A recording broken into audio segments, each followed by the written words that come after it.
छात्रों नमस्कार। RBM classes में आपका स्वागत है। आज हम इस वीडियो में प्रायिकता से संबंधित कुछ महत्वपूर्ण बहुविकल्पीय प्रश्न का अध्ययन करेंगे जो कि विद्या क्वेश्चन बैंक से संबंधित है। अगर आप इस वीडियो को देख लेते हैं तो परीक्षा में आपको मालूम ही है कि 20 नंबर का बहुविकल्पीय प्रश्न आएगा, तो उस 20 नंबर में से कम 2 प्रश्न इस चैप्टर से आएंगे।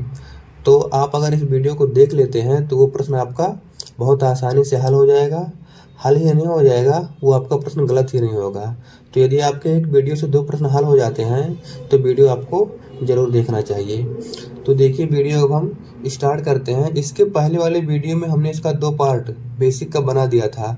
यदि आप उस वीडियो को नहीं देखे हैं तो उसको आप देख लीजिए। अगर उसको आप देख लेंगे तो इन प्रश्नों को पढ़ते ही आपको पता चल जाएगा कि इस प्रश्न का उत्तर क्या है। जैसे देखिए पहला वाला लिखा, यदि कोई घटना घटित नहीं हो सकती तो उसकी प्रायिकता क्या है। तो इसमें हमने आपको परिभाषा बताया था असंभव घटना। असंभव घटना उसे कहते हैं जिसके जो कभी घटित नहीं हो सकती। तो वही तो लिखा है कि यदि कोई घटना घटित नहीं हो सकती है तो असंभव घटना है। तो असंभव घटना की प्रायिकता कितना होता है, तो हमने आपको इसमें बताया था कि असंभव घटना की जो प्रायिकता होती है वो 0 होती है। तो इसमें आंसर कौन सा सही हो जाएगा, डी वाला। तो असंभव घटना की प्रायिकता 0 होती है, इसका विकल्प डी सही हो जाएगा। ऐसे आपको बताया था निश्चित घटना जिसको घटित होना निश्चित है उसे निश्चित घटना कहते हैं। इसकी प्रायिकता कितनी होती है, 1 होती है। तो ये पहले प्रश्न का आंसर हो गया, 0 आएगा। और अगला देखिए, ये आंसर किसका है, निश्चित घटना का आंसर है। अगर ऐसे लिखा होता यदि किसी घटना के घटित होने की संभावना निश्चित है तो उसकी प्रायिकता कितनी है, तो उसमें 1 सही हो जाता। अब देखिए तो इसमें 0 सही हो गया। अगला देखिए, घटना का घटित होना बहुत कम संभावित है, इसकी प्रायिकता निम्नलिखित के निकटतम होगा। अब देखिए इसमें क्या लिखा है, बहुत कम संभावित है, मतलब सबसे कम संभावना किसकी है। तो इन सब गिनतियों में हम देख लेंगे कि सबसे कम प्रायिकता किसकी है। जिसकी प्रायिकता सबसे कम होगी, मतलब जिसका मान सबसे कम होगा, वही उस घटना की सबसे कम प्रायिकता हो जाएगी। तो देखिए इसमें से सबसे छोटी गिनती कौन सी है। देखिए 0.1 ये सबसे बड़ा है, इसमें 1 0 है, इसमें 2 0 है और इसमें कितना 0 है, 1 2 3 0 है। तो सबसे छोटा गिनती ये है, तो सबसे कम संभावित इसी की है, यानी कि दूसरा का विकल्प कौन सही है, ए वाला सही है। तो आपका दूसरा का ए सही हो गया।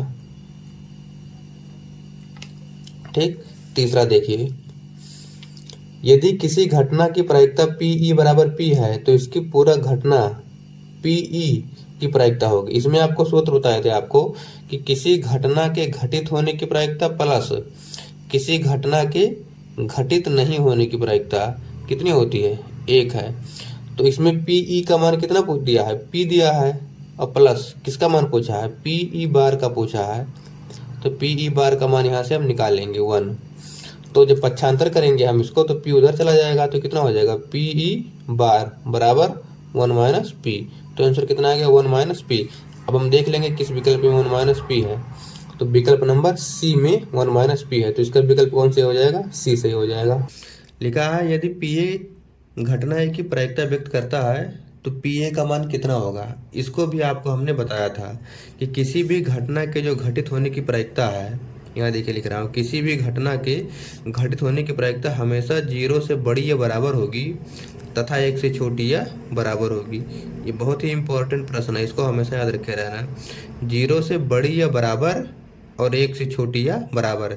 देखिए दोनों चिन्ह लगा है, बराबर का भी बड़ा का भी, इधर भी बराबर का भी और बड़ा का भी लगा है। तो देखिए इसमें कौन सा विकल्प आपको सही लग रहा है। देखिए इसमें देखिए 0 से बड़ा और बराबर, 1 से छोटा और बराबर, ये वाला उत्तर आपका सही हो जाएगा। विकल्प नंबर सी इसका आंसर हो गया। अब देखिए अगला प्रश्न क्रमांक 5 देखिए। अब लिखा है, इसकी प्रायिकता की यादृच्छिक रूप से चुने गए एक ऐसे वर्ष में जो अधिवर्ष ना हो 53 रविवार हो निम्नलिखित है। तो देखिए अधिवर्ष मतलब लीप ईयर। लीप ईयर किसे कहते हैं, जिसमें फरवरी 29 दिन की होती है। पूरा जो एक ईयर होता है हम लोग का, आप लोग को पता ही है कि पूरा जो एक ईयर होता है वो कितने दिन का होता है, 365 दिन का। लेकिन अगर लीप ईयर रहेगा तो लीप ईयर में फरवरी 29 दिन की रहेगी, ये नॉन लीप ईयर है। इसे सामान्य वर्ष कहते हैं, जो लीप वर्ष नहीं होता, सामान्य वर्ष। और लीप वर्ष में कितना दिन होता है? 366 दिन होता है। 366 क्यों होता है? क्योंकि इसमें फरवरी कितने की होती है? फरवरी इसमें 29 दिन की होती है, तो एक जुड़ जाता है, तो 366 दिन हो गया। अब इसको क्या कहते हैं? इसे लीप ईयर कहते हैं। लीप ईयर यहाँ मैंने लिख दिया।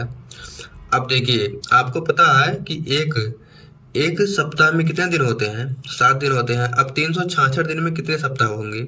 तो 366 दिन में देखिए, एक साल में 52 सप्ताह होते हैं, तो 52 को अगर 7 से हम गुणा करते हैं तो 7 दूनी 14 की 4 और 7 पच्चीस 35 और एक 36, कितना हो गया? 364 दिन हो गया। अब था कितना? लीप ईयर में कितने दिन होते हैं? 366 दिन होते हैं, तो 364 दिन हो गए। अभी बचे कितने दिन? 2 दिन। अब 2 दिन बच गए हैं। अब पूछा क्या है कि इसकी प्रायिकता की यादृच्छिक रूप से चुने गए एक ऐसे वर्ष में जो अधिवर्ष ना हो, यानी कि लीप वर्ष ना हो, यानी सामान्य वर्ष के लिए पूछ रहा है। कितना दिन होगा सामान्य वर्ष में? 365 दिन।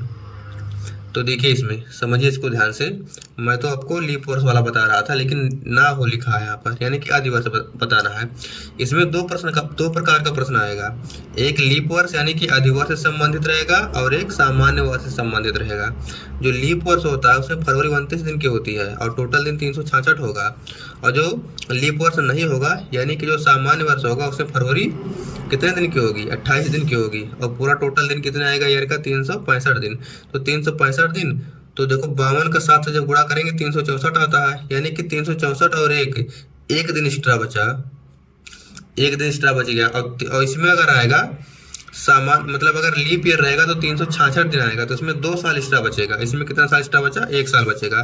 तो देखिए, अब एक दिन बचा है। अब एक दिन या तो संडे हो सकता है, या तो मंडे हो सकता है, या तो ट्यूसडे हो सकता है, या तो वेडनेसडे हो सकता है, या तो थर्सडे हो सकता है, या तो फ्राइडे हो सकता है, या तो सैटरडे हो सकता है। तो 1 2 3 4 5 6 7 हो गया। अब इस 7 में से किसकी प्रायिकता पूछा है हमें? 53 रविवार हो। देखिए, इसमें 52 सप्ताह तो हो चुका है, 52 का 7 से गुणा कर चुके हैं ना। 365 दिन में 52 रविवार हो चुके हैं, क्योंकि 52 सप्ताह है। 52 सप्ताह का मतलब 52 सब 52 हो चुका है। 52 Sunday, 52 Monday, Tuesday, Wednesday, Thursday, Friday और सैटरडे, ये सब 52 हो चुका है सातों। लेकिन अब 53 पूछा है। इसमें क्या लिखा है? 53 रविवार हो, तो 52 के बाद 53 आएगा, मतलब एक एक्स्ट्रा होगा। लेकिन किसकी पूछा है? रविवार की। तो इसमें 53 रविवार कब होगा? तो संडे, इसमें देखो कितना संडे है, कितना बार है? एक ही बार तो संडे आएगा। तो संडे 1 हो गया। अब कुल कितना दिन है? कुल 7 दिन है, तो 1/7, ये क्या हो गया? आपका आंसर हो गया। अनुकूल घटनाएं 1 है और कुल घटनाएं कितनी है? 7 हैं। देखो, इसमें चाहे संडे का पूछता, चाहे मंडे का, चाहे ट्यूसडे का, मतलब 7 में से किसी भी दिन का पूछ लेता, क्योंकि सब एक ही बारी तो आया है। सबका आंसर कितना आएगा? 1/7 आएगा। याद रखे रहना, चाहे इसको रट लो। अगर 365 दिन रहेगा, अगर 365 दिन रहेगा और उसमें से किसी एक दिन का चाहे रविवार चाहे सोमवार हो, 53 सप्ताह होने का पूछे, तो उसका आंसर कितना आएगा? 1/7 आएगा। कब आएगा? जब सामान्य वर्ष हो। और जब लीप वर्ष रहेगा तो उसका 2/7 आएगा, क्योंकि इसमें 2 दिन बचे आएगा। 364 दिन तो होता है 52 सप्ताह में, तो 366 दिन होता है लीप ईयर में। तो लीप ईयर का आंसर कितना आएगा? 2/7, क्योंकि 2 दिन बचा। और नॉन लीप ईयर में, यानी कि सामान्य वर्ष में कितना आएगा? 365 दिन होता है, तो कितना एक्स्ट्रा बचा? 1 बचा, तो उसका 1/7 आएगा। तो ये 2 प्रश्न याद रखे रहना, परीक्षा के पॉइंट ऑफ व्यू से बहुत ही इंपॉर्टेंट है। और जब आप ऊंची कक्षा में जाएंगे, जब आप कंपटीशन की तैयारी करेंगे, तो इसमें ये वाला प्रश्न बहुत बार पूछा गया है। 366 वाला, मतलब ये लीप ईयर वाला, तो इसको रट लेना अभी से। और अगला देखिए, 6 नंबर प्रश्न लिखा है, किसी प्रयोग की सभी प्रारंभिक घटनाओं की प्रायिकताओं का योग कितना होता है? तो इसको हमने आपको बताया था कि किसी भी घटना के समस्त घटनाओं का योग कितना होता है? किसी भी घटना के समस्त घटनाओं का योग जब जोड़ोगे तो कितना आएगा? 1 होता है। इसको याद रखे रहना। कैसे? इसे देखो, इसी में से अगर हम जोड़ लेते तो इसका भी 1/7, इसका भी 1/7, सबका कितना आएगा? 1/7। तो 1/7 प्लस 1/7 प्लस 1/7 प्लस 1/7 प्लस 1/7, कितना हो गया? 5 हुआ। प्लस 1/7 प्लस 1/7, तो कितना हो गया? देखो, 1 हर बराबर है, 1 2 3 4 5 6 7, तो 7/7 कट करके कितना आया? 1 आया। तो किसी भी घटना के समस्त घटनाओं का योग कितना होता है? 1 होता है। इसमें कौन सा विकल्प सही हो जाएगा? विकल्प इसमें बी सही हो जाएगा। देखिए एनसीईआरटी 2019 में प्रश्न आ चुका है, तो ये भी इम्पोर्टेंट प्रश्न है। अब अगला देखिए, प्रश्न क्रमांक 7वां देखिए, ये किससे संबंधित है? ये गेंद से संबंधित प्रश्न है। इसको भी है आपको बेसिक वाले में बता चुका हूँ। अगर वो वीडियो देखे हैं तो आपको प्रश्न देखते ही आंसर पता चल जाएगा। देखिए इसमें क्या लिखा है 7वें में, ध्यान से देखिए इसको। एक थैले में 3 लाल गेंद है। देखो एक थैला हो गया, लाल रेड बॉल है, 2 नीली बॉल है, ब्लू माने नीली बॉल है, तो कुल बॉल कितने हो गए? 5 बॉल हो गए। थैले से यादृच्छा एक गेंद निकाली जाती है, एक नीली गेंद के निकाले जाने की प्रायिकता ज्ञात कीजिए। कितना सिंपल होगा। कौन सा गेंद निकाल रहा है? नीली गेंद। नीली कितनी है? 2, तो अनुकूल परिस्थिति 2। नीचे क्या होता है? कुल। कुल कितना है? 3 और 2 5, तो कितना आ गया इसका आंसर? 2/5 आ गया। अब देख लो 2/5 किस विकल्प में है? 2/5, विकल्प नंबर सी सही है। इसका सूत्र जानते हो ना, अनुकूल परिणाम बटे कुल परिणाम। यहाँ लिख देता हूँ, अनुकूल परिणाम या घटना, ये इसमें एक सूत्र है। तो अनुकूल जो पूछेगा ऊपर रहेगा और संपूर्ण वाला कहाँ रहेगा? नीचे रहेगा। बस इतना ही करना है। बॉल से ऐसे ही प्रश्न आएगा और दूसरा प्रकार का प्रश्न इसमें नहीं आएगा। अगला देखिए 8वां प्रश्न क्रमांक 8वां में क्या लिखा है? निम्न में से कौन सी संख्या किसी घटना की प्रायिकता नहीं हो सकती? तो अभी आपने पढ़ा प्रश्न क्रमांक 4 में प्रायिकता कितनी होती है? वो या तो 0 से बड़ा होगा या 0 के बराबर होगा, और 1 से छोटा होगा या 1 के बराबर होगा। मतलब 0 से छोटी नहीं गिनती हो सकती और 1 से बड़ी नहीं हो सकती है। तो देखो 1/3 लिखा है, तो 1/3, 1 का 3 भाग करना है तो 1 से छोटा आएगा। 2/3 ये भी 1 से छोटा है। देखो इसको ऐसे पता लगाना, अगर अंश से हर बड़ा है तो वो 1 से छोटी होगी संख्या, अगर अंश से हर बड़ा है तो वो संख्या 1 से छोटी होगी, अगर अंश से हर छोटा है तो वो संख्या 1 से बड़ी होगी। भाग करके भी देख सकते हो। देखो 3/2 है, ये 3 में 2 से भाग करोगे तो 1 से बड़ा आएगा, क्योंकि 3 चीज़ है, 2 लोग को बांटना है तो 1 से ज़्यादा पाएंगे ना। और ये 15% है, ये भी देखो 15% मतलब 15% मतलब 5% हटाओगे उनसे 100 आएगा, 15/100 आ जाएगा। 5 से काट तो 5 × 15, और ये 5 का 20 से 3/20। देखो 3/20 लिखा है, हर इसका तो बहुत बड़ा हो गया। हर अंश से हर बड़ा है ना। अगर अंश से हर बड़ा है तो भिन्न 1 से छोटी, ध्यान से समझ लीजिए इसको। अगर हर बड़ा है अंश से तो भिन्न 1 से छोटी है, अगर हर छोटा है अंश से तो भिन्न 1 से बड़ी है। तो इसमें से आंसर कौन हो जाएगा? ये आंसर हो जाएगा 3/2 इसका आंसर हो। किसी व्यक्ति से 1 से 100 तक की संख्याओं में से एक संख्या चुनने को कहा जाता है। इस संख्या के अभाज्य संख्या होने की प्रायिकता ज्ञात कीजिए। अब देखिए थोड़ा सा बड़ा प्रश्न, इसमें 1 से 100 के बीच की अभाज्य संख्याएं हमको निकालना पड़ेगा। तो 1 से 100 के बीच की कितनी अभाज्य संख्याएं हैं उसको पहले लिखना पड़ेगा। तो देखिए मैं इसको आपको लिख करके यहाँ पर बता देता हूँ, या ऐसे देख लीजिए, इसी में दिखा देता हूँ क्योंकि टाइम लग जाएगा लिखने में। देखिए 1 से 100 के बीच की संख्या है जो अभाज्य संख्या है, जो किसी से नहीं कटती है। ये देखो 2 हो गया, 3 हो गया, 5 हो गया, 7 हो गया, 11 हो गया, ये सब संख्याएं किसी से कटती नहीं है।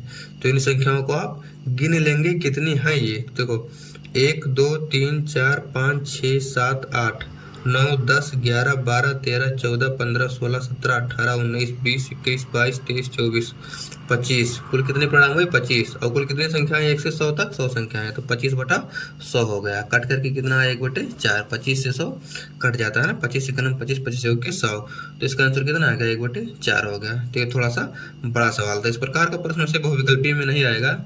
इस प्रकार का प्रश्न आपको लघुत्तरीय में आएगा या अति लघुत्तरीय में आएगा। तो इसमें दे दिया है, कोई बात नहीं है, आप इसको पढ़े रहना, लघुत्तरीय में भी आ सकता है ये प्रश्न। अब देखिए अगला, ये भी सिंपल। किसी सिक्के को एक बार उछालने पर ऊपर शीर्ष आने की प्रायिकता। कोई सिक्का जब एक बार उछाला जाता है तो ऊपर शीर्ष आने की प्रायिकता कितनी होती है? ये तो बहुत सिंपल है। देखो जब कोई सिक्का एक बार उछाला जाएगा तो उसमें या तो हेड आएगा या तो टेल आएगा। एक बार जब उछाला गया है तो शीर्ष मतलब हेड कितना बार है? एक बार है। और कुल कितना परिणाम है? 1 और 1 2 है, तो 1/2।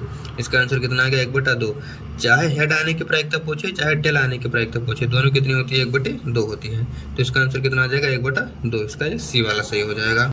52, देखो ताश से संबंधित प्रश्न आ गया। 52 पत्तों की अच्छी तरह से फेंटी गई एक गड्डी में से एक पत्ता निकाला जाता है। एक तस्वीर वाले पत्ते को प्राप्त करने की प्रायिकता कितनी है?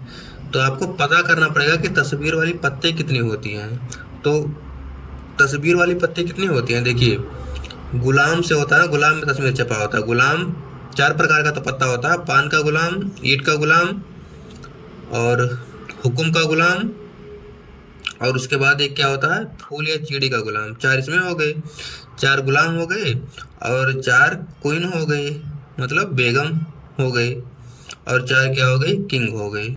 सब में 4 हो गए, चारों का गुलाम होता है, चारों का बेगम होता है, चारों का बादशाह होता है। तो कुल कितने हो गए, 4 तिया 12। तो अनुकूल परिणाम कितने हो गए, 12 हो गए। और कुल परिणाम ताश में कुल कितनी पत्ती होती हैं, 52 होती हैं। तो 4/52, इसको 4 से काट दो, 4 से काटोगे 3 और 4 से काटोगे 13, 13 चौके 52 होता है।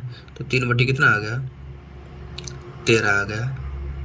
ये क्या होगा, इसका आंसर होगा। तो 3/13 कौन से विकल्प में है, 3/13 सी में है। तो इसका कौन सा विकल्प सही है, सी वाला सही है। समझिए, ऐसे इसमें और भी प्रश्न बन सकता है।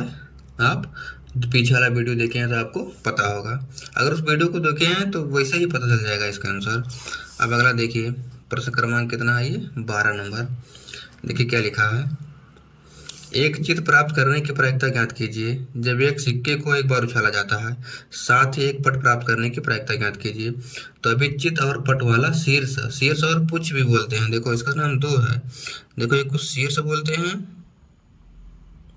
और पूंछ बोलते हैं हिंदी में, और इसको चिट भी बोलते हैं और पट भी बोलते हैं। ये याद रखे रहना, चाहे शीर्ष कहो, चाहे चिट कहो, चाहे पूंछ कहो, चाहे पट कहो, ये दोनों एक ही है। चाहे हेड कहो, चाहे टेल कहो। ये देखो 3 प्रकार का इसका नाम हेड और टेल है। तो इसमें क्या पूछा है, चित आने की प्रायिकता। तो चित 1 है, ये वाला प्रश्न भी आपको बताया ना, वही वाला प्रश्न है।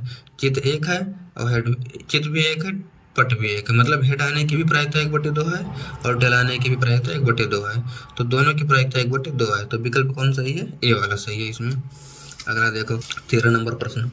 देखो 13 में क्या लिखा है, देखो पासा से संबंधित प्रश्न आ गया। एक पासा को एक बार फेंकने पर 3 से बड़ी संख्या प्राप्त करने की प्रायिकता बताओ। अब बताओ, पासा जब फेंकोगे तो पासा में कौन सी गिनती आएगी, या तो 1 आएगी, या तो 2, 3, 4, 5, 6। तो 3 से बड़ी गिनती कहाँ है, तो 3 से बड़ी इसमें कितनी संख्याएं हैं, 3 संख्याएं हैं। तो अनुकूल परिणाम कितना है, 3। कुल परिणाम कितना है, 6। तो 3 का नाम 3, 3 दूनी 6, 1/2 आ गया। ये क्या हो गया आपका आंसर। तो 1/2 इसमें कौन सा विकल्प सही है, बी वाला सही है। तो ऐसे देखिए, अगर पिछला वीडियोस देखे हैं तो कितना अच्छा लग रहा होगा, कितना समझ में आ रहा होगा, आसानी से ही हल हो जा रहा है सभी प्रश्न। अगला देखिए, 2 खिलाड़ी संगीता और रेशमा टेनिस का एक मैच खेलते हैं। यह ज्ञात है कि संगीता द्वारा मैच खेलने की प्रायिकता 0.62 है, तो रेशमा के जीतने की प्रायिकता कितनी है। देखो ये वाला प्रश्न, इस पर देखो 2 लोग हैं तो एक की इतनी है तो दूसरे की पूछा है, ये इस पर लगेगा। देखो जैसे मान लो ये एक हो गया पीई और एक हो गया पीई बार वाले टाइप का प्रश्न है, ये बराबर 1 होता है ना। तो ये संगीता का है और ये रेशमा का है, और कितना आता है, बराबर 1 आता है। तो संगीता का कितना दिया है, 0.62 दिया है। तो यहाँ पे कितना रख देंगे, 0.62 प्लस आर बराबर 1 हो गया। अब रेशमा का निकालो पक्षांतर करके, तो r बराबर 1 माइनस 0.62, इसको घटा लो, 1 में से घटाना है तो 1.00 कर लेंगे और यहाँ पर 0.62 कर लेंगे। 10 में से 2 जाएगा 8 बचेगा, या 9 में से 6 जाएगा 3 बचेगा। तो 0.38 इसका आंसर हो गया। 0.38 देखो किस में है, देखो ये बी वाला प्रश्न इसका सही हो जाएगा। इसी प्रकार का पीई इतना दिया है तो पीई नहीं दिया है, मतलब देखो पीई का मान दिया है और पी नॉट ई का मान पूछा है, तो इसको सेम ऐसे करके घटा लेंगे हम, इसी पर रख करके। तो सूत्र कितना है, पीई प्लस पी नॉट ई बराबर 1। तो पीई का मान कितना दिया है, 0.05 प्लस पी नॉट ई बराबर 1। तो इसको घटा लो, पी पक्षांतर करके उधर प्लस इधर जाएगा माइनस, तो 1 माइनस 0.05। सेम इसी प्रकार से घटा लो, इसको 1.00 कर लो और इसको 0.05 कर लो।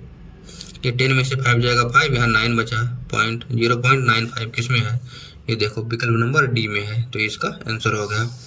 अगला देखो 16 नंबर, एक पासे को एक बार उछालने पर अभाज्य संख्या प्राप्त होने की। अब एक पासा जब एक बार उछालोगे तो यही तो परिणाम आएगा। इसमें अभाज्य संख्या कितनी है, देखो 2 हो गया अभाज्य, 3 हो गया अभाज्य और 5 हो गया अभाज्य। अभाज्य संख्या उसे कहते हैं जिसके, ये प्रश्न आपको बता दिया था पिछले वाले में, इसका आंसर सॉल्व करके। अभाज्य संख्या उसे कहते हैं जिसके केवल 2 गुणनखंड होते हैं, एक तो 1 होता है और एक तो स्वयं होता है। मतलब या तो 1 से कटेगा या तो स्वयं से कटेगा, उसी को अभाज्य संख्या कहते हैं। तो देखो ये 1 से भी कटेगा और 2 से भी कटेगा, 2 स्वयं हो गया और 1 से, हर संख्या 1 से कटती है और स्वयं से कटती है, उसके अलावा और किसी से नहीं कटनी चाहिए, उसी को क्या कहते हैं हम, अभाज्य संख्या कहते हैं। तो कितनी हो गई अभाज्य संख्या, 3, तो 3/6, 3 को काटोगे तो 3 1 9 3 3 2 6, 1/2, इसका भी आंसर आ गया ए। अब पिछला वाला सवाल जो पढ़े थे उसका भी 1/2 आया था, क्योंकि उसमें 3 से बड़ी संख्या पूछा था, तो 3 से बड़ी संख्या भी 3 ही होती है, तो यह हो गया इसका 1/2 हो गया। देखो 17 नंबर में क्या पूछा है, प्रायिकता ज्ञात कीजिए यदि संख्या इतना से चुनी गई संख्या 7 की गुणज हो। अब देखो इसमें 7 का गुणज है, अब इसमें चेक कर लो कि 7 की गुणज कितनी संख्याएं हैं, वो हो जाएगा अनुकूल घटनाएं, और कुल कितनी, 1 से 35 संख्या है, यानी 35 है। तो 7 के गुणा में इसमें कौन कौन सी गिनती आएगी, देखो 7 के पहाड़ा में कौन आता है, तो 7 आएगा, 14 आएगा, 21 आएगा, 28 आएगा और 35 आएगा। तो कितनी संख्या होंगी 7 गुणज, 1 2 3 4 5, तो अनुकूल 5 और टोटल 35, काट दो, 5 1 9 5, 5 7 35, तो 1/7। कौन सा विकल्प सही है, ए, इसका विकल्प ए सही हो गया। ऐसे ही प्रश्न है सब सिंपल। देखिए, 2 पासों को एक साथ उछालने पर दोनों पासों पर प्राप्त संख्याओं का योगफल 10 होने की प्रायिकता ज्ञात कीजिए। अब 2 पासा फेंका गया है और योगफल कितना आना चाहिए, 10 आना चाहिए। तो देखिए, जब 2 पासे फेंके जाते हैं तो इनमें से कौन कौन परिणाम आते हैं, उसको मैंने आपको लिख करके बताया था। फिर से देखिए, हो सकता है दोनों पर 1 आए। देखो इसको लिखने कैसे, पहले 1 1 लिख लो, 1 2 1 3 1 4 1 5 1 6, ये हो गया ना।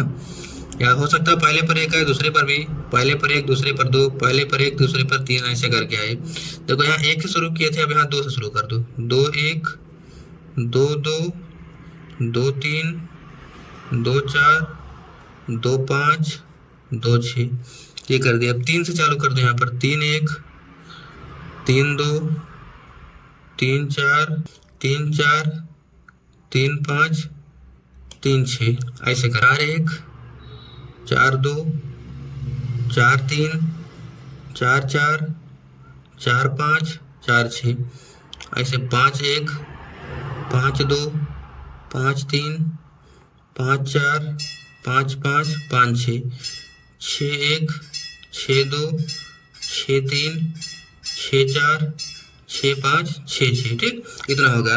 अब इसमें देखो प्रश्न क्या पूछा, अंकों का योग कितना आना चाहिए, 10। अब इसमें देख लो किसमें किसमें अंकों का योग 10 आ रहा है। इसको हमेशा बताया था आपको, ऐसे देखो विकर्ण टाइप का बनेगा। देखो 4 और 6 10, 5 और 5 10, 6 4 10, इन्हीं 3 संख्याओं का योग सिर्फ 10 आएगा और कोई संख्या।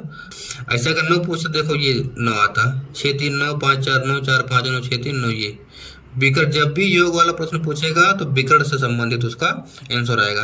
अंकों का योग अगर 3 पूछता, देखो 2 1 3 1 और 2 3, इधर हो गया। अंकों का योग 4 वाला ये है, 3 1 4 2 2 4 1 3 4, 5 वाला ये है।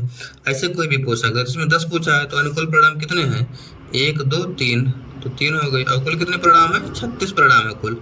जब 2 पासा फेंका जाएगा तो 36 परिणाम आएंगे। ये 36 है, 3 1 3 और 3 2 3 1 3 3 2 6, 1/12 आ गया इसका आंसर। अब देख लो 1/12 कौन सा विकल्प इसमें है, देखो पहला वाला ही इसका आंसर हो गया।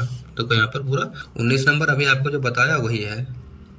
लिखा एक अधिवर्ष में 53 सोमवार होने की प्रायिकता ज्ञात कीजिए। अब देखो अधिवर्ष मतलब जिसमें दिनों की संख्या कितनी होती है, जिसमें दिनों की संख्या होती है आपकी, कहाँ लिखा था इसको, अधिवर्ष देखिए यहाँ पर लिखा था पेपर में। ये देखिए लीप ईयर वाला पूछ लिया है, तो लीप ईयर में कितने दिन होते हैं, 366, तो कुल तो 364 दिन होते हैं ना 7 सप्ताह में, 2 दिन एक्स्ट्रा बच गए, तो वो दिन वो 2 हो जाएगा, ऊपर 2 और नीचे कितना आ जाएगा 7, 2/7 आ जाएगा। अब वो 2 दिन में कौन कौन हो सकता है, तो हो सकता है एक रविवार हो और एक सोमवार हो, एक हो सकता है सोमवार और एक मंगलवार हो, एक मंगलवार और एक बुधवार हो, एक बुधवार और एक बृहस्पतिवार हो, बृहस्पतिवार और शुक्रवार हो, शुक्रवार और शनिवार हो, शनिवार और रविवार हो। इतना दिन हो सकता है जो दोनों शेष बचे हैं। तो आप ऐसे ही याद रखे रहना कि अगर सामान्य वर्ष पूछेगा 53, किसी भी रविवार, सोमवार, मंगलवार कोई भी दिन पूछ ली तो उसका 1/7 आंसर आएगा। अगर वही लीप ईयर दिया रहेगा तो उसका आंसर कितना आएगा, 2/7। तो इसमें कौन सा ईयर दिया है, लीप ईयर में 53 सोमवार पूछा है, रविवार, सोमवार, बुधवार कुछ भी पूछ ली उसका आंसर 2/7 ही होगा। तो 2/7 इसमें किस में है, सी में है। तो इसका कौन सा विकल्प सही है, सी वाला सही है। देखिए अब प्रश्न क्रमांक हम हल करेंगे 20। 19 हो गया, 19 के बाद 20 नंबर एक और बचा है। दो मित्रों का जन्म 2020 में हुआ है, प्रायिकता ज्ञात कीजिए कि दोनों का जन्मदिन एक ही दिन हो। अब अगर देखो 2020 वाला जो ईयर होगा, दो मित्रों का जन्म हुआ है तो दोनों का जन्म एक ही दिन हुआ हो, तो 2020 में क्या कोई एक दिन दो बार आएगा। जैसे मान लो 2020 में 3 तारीख 10वां महीना 2020, क्या ये तारीख और फिर कभी आएगा 2020 में, कभी नहीं आएगा। कहाँ गया ये, अभी लिखे थे देखो, ये 3 तारीख 10वां महीना 2020, ये कभी आएगा। कोई भी दिन एक साल में सिर्फ एक ही बार आता है। तो जो दोनों मित्रों का जन्म 2020 में हुआ है, दोनों का जन्म एक ही दिन हुआ होगा। ये तो पूछा है, प्रायिकता ज्ञात कीजिए कि दोनों का जन्मदिन एक ही दिन में हो। तो एक ही दिन आएगा, कोई भी दिन सिर्फ एक बार आएगा, एक हो गया। और कुल कितना दिन होता है, 2020 लीप ईयर है, यानी कि इसमें ये 4 से कट जाएगा ना, जो 4 से कटता है उसे लीप ईयर कहते हैं। तो 4 लीप ईयर में कितना दिन होता है, 366 दिन होता है। तो 1/366 दिन, ये इसका आंसर हो जाएगा, 1/366। देखो इसमें यही ध्यान देना, ये सही है विकल्प बी। इसमें यही ध्यान देना है कि जो सन दिया है ये लीप ईयर है कि नॉन लीप ईयर। अगर ये सामान्य वर्ष रहेगा, मतलब जिसमें फरवरी 28 दिन की होती है, तो आंसर 1/365 आएगा। और अगर लीप ईयर दिया है तो आंसर कितना आएगा, 1/366। बस ये इसमें देखना है। तो इस प्रकार से बहुविकल्पीय प्रश्न पूरे हो गए। अब हम इसका जो महत्वपूर्ण अति लघु उत्तरीय और लघु उत्तरीय प्रश्न होंगे उसको हम अगली वीडियो में देख लेंगे। तो इसी प्रकार से इस सीरीज में हम जितने भी चैप्टर हैं उसके सभी बहुविकल्पीय हम देख लेंगे। जैसे मान लो अगर 15 चैप्टर है तो आप अगर 15 वीडियो देख लेते हैं तो आपके सभी बहुविकल्पीय प्रश्न हल हो जाएंगे। यानी कि जो 20 नंबर आता है बहुविकल्पीय का, उसमें से आपका एक भी प्रश्न गलत। तो ठीक है, अगर वीडियो अच्छा लगा तो चैनल को सब्सक्राइब कर लीजिए। इससे मैं जो भी नया वीडियो बनाऊंगा उसका नोटिफिकेशन आपके पास पहुंचेगा और आप आसानी से उसका अध्ययन कर सकेंगे। पूरा वीडियो देखने के लिए बहुत बहुत धन्यवाद।